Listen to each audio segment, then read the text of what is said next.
কি ডায়লগ দিলেন বাইরে ভাই! ফেসবুক, ইউটিউব কাঁপাই দিলেন।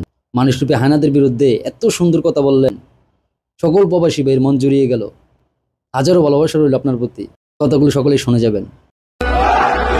কাউকে কিছু বলতে হবে না, প্রবাসী ভাই বোনদের পক্ষে থেকে আমি একাই ঝড় তোলার জন্য যথেষ্ট। আপনারা শুধু আমার পাশে থাকেন। একজন প্রবাসী ভাই এই প্রবাস থেকে তার কষ্টের হালাল উপার্জনের টাকা দিয়ে জিনিসপাতি কিনে নিয়ে গেছে তার আম্মাকে খাওয়াবে বলে। সে তার জিনিসটা তার আম্মার কাছে পৌঁছাতেই পারে নাই, এয়ারপোর্টে আগেই দরবের বাবা খুলে খেয়ে ফেলেছে। ওই কুলাঙ্গারের বাচ্চাকে কি রেসপেক্ট দিয়ে কথা বলবো? সে কি রেসপেক্ট পাওয়ার যোগ্য? প্রবাসীদের কষ্টের উপার্জনের টাকার জিনিসপাতি যারা চুরি করে ভোগ করতেছে তারা কখনো মানুষের বাচ্চা হতে পারে না। আমার প্রিয় দেশের মানুষের কাছে একটা আর্জি, আমাদের দেশের জন্য প্রবাসীদের অবদান বেশি নাকি ওই এয়ারপোর্টে বসে থাকা কয়েকজন কুলাঙ্গারের অবদান বেশি? তাহলে এয়ারপোর্টের ওই কয়েকজন কুলাঙ্গারের হাতে প্রবাসীরা প্রতিনিয়ত নির্যাতনের শিকার হচ্ছে, আর আপনারা কেন কোনো প্রতিবাদ করতেছেন না সেটা বসে বসে দেখতেছেন। প্রবাসীদের পক্ষ থেকে এটা আমার ন্যায্য দাবি, আমার দাবি মানতে হবে।